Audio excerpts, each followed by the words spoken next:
Israel is turning southern Gaza into its north. The war is entering a new phase, incursions into the West Bank, and the plan to sacrifice hostages and flood resistance tunnels.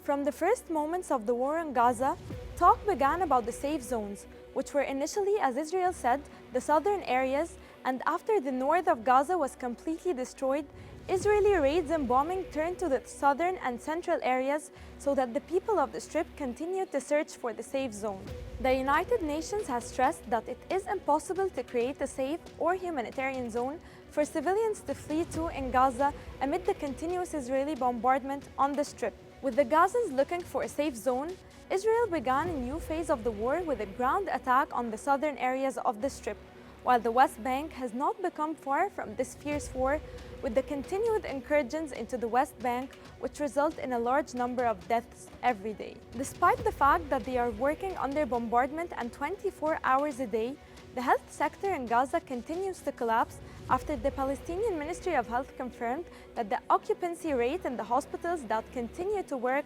has reached 216% of its capacity. But Israel has not found this enough,